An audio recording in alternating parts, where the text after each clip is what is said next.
Otro de los pueblos antiguos de las primeras civilizaciones fue Fenicia, o el pueblo fenicio, que partieron también de Asia Menor, al norte de donde se habían establecido los hebreos, y fueron grandes navegantes y comerciantes, y a la raíz de eso se expandieron por el mar Mediterráneo y fundaron distintas colonias.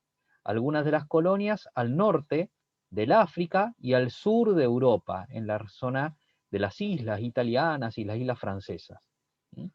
Fueron un pueblo muy importante, sobre todo en sus colonias africanas, en donde fundaron una ciudad llamada Cartago, de la cual se construyó un gran imperio que llegó a atacar el imperio romano después, en las llamadas guerras púnicas. Eran navegantes y comerciantes, y lo que tenía de particular es que formaban distintas ciudades, que eran colonias, y era bastante independiente una ciudad de la otra, eran aliadas, ¿no?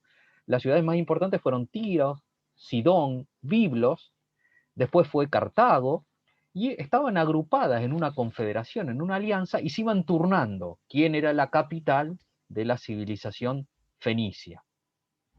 Cuando se expandieron a África, en Cartago y en las islas del Mediterráneo, tuvieron su máximo desarrollo. Y no se interesaban mucho por desarrollar los territorios que ocupaban, por expandir, digamos, la ocupación territorial del imperio, sino que instalaban factorías, almacenes, nada más, para llevarse la riqueza de los lugares. Por eso se instalaban sobre todo en las costas, no penetraban mucho en el territorio. Vemos que en general es costero, islas, la zona del mar Mediterráneo, no avanzaban hacia el interior porque les interesaba más bien tener almacenes para llevarse la riqueza y el comercio.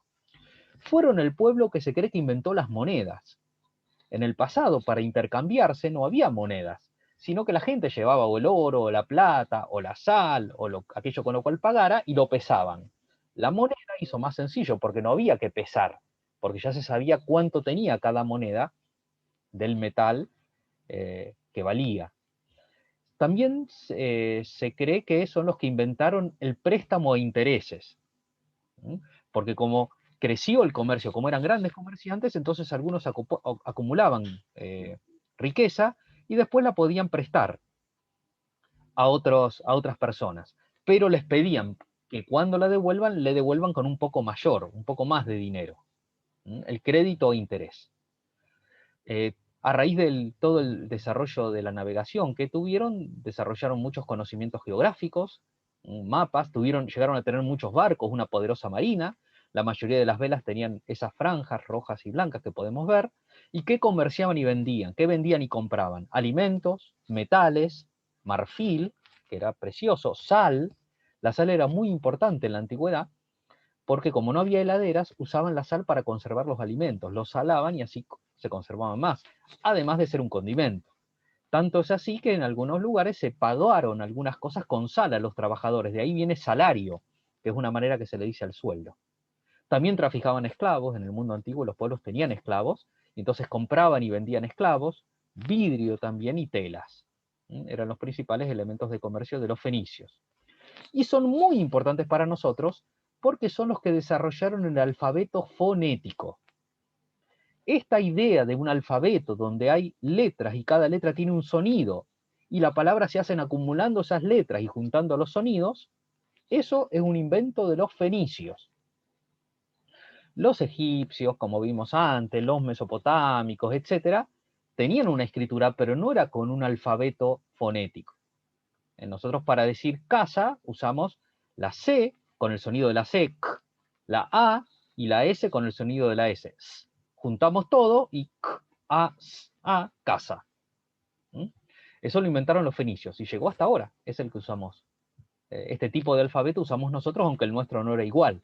El alfabeto fenicio utilizaba otros símbolos, otro tipo de letras, pero eran letras. Hay idiomas que no tienen letras. Por ejemplo, hay idiomas orientales como el chino, en donde la escritura escribe la palabra completa, pero no se puede separar en letras. El nuestro sí.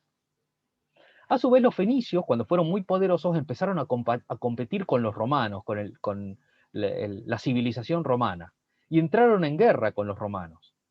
Y un gran general fenicio de Cartago, llamado Aníbal, atacó a los romanos con un ejército en donde la caballería, donde digamos, los hombres armados sobre animales montaban no caballos, sino elefantes, que habían llevado desde el norte de África.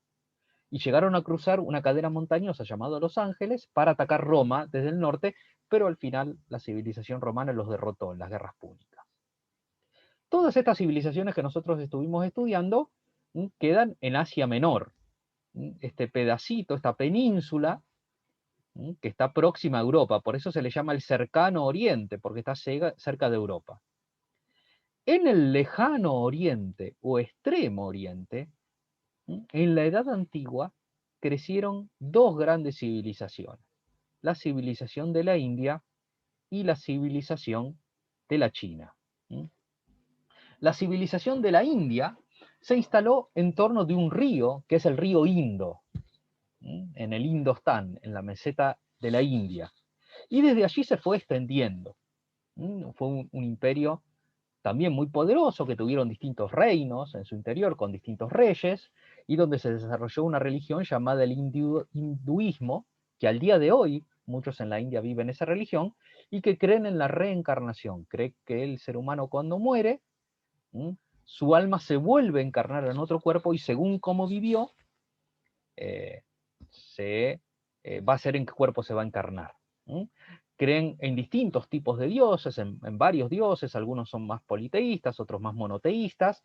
Por ejemplo, el dios Brahma, el dios Shiva, son dioses de los hindúes. Y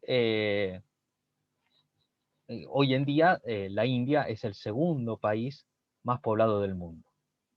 Tienen un río sagrado, que es el río Ganges, en donde creen los hindúes que si uno se baña en ese río se limpian los pecados, si uno está arrepentido de ello. Pero la mayoría de las características de los hindúes no las conocemos, son un misterio porque no se pudo descifrar su escritura. Entonces de la India antigua, de la India de los primeros siglos, es poco lo que se conoce en realidad.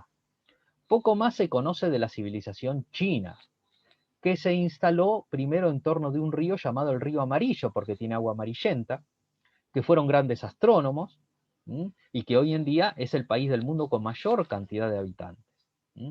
De la antigua China fue muy importante en la historia la seda. Ellos inventaron la seda. Esa tela muy suave.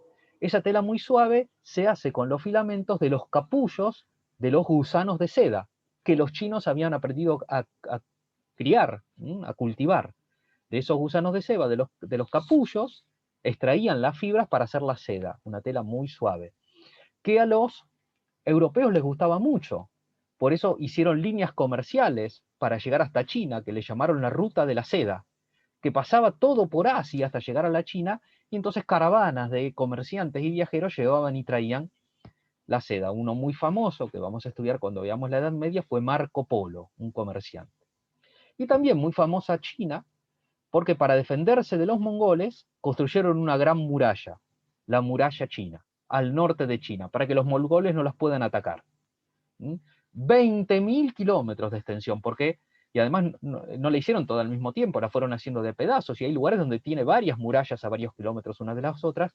Sin embargo, no les alcanzó, porque los mongoles hicieron un imperio tan grande que terminaron pudiendo llegar hasta el borde de la muralla, y bordearon la muralla y atacaron a los chinos, y los conquistaron.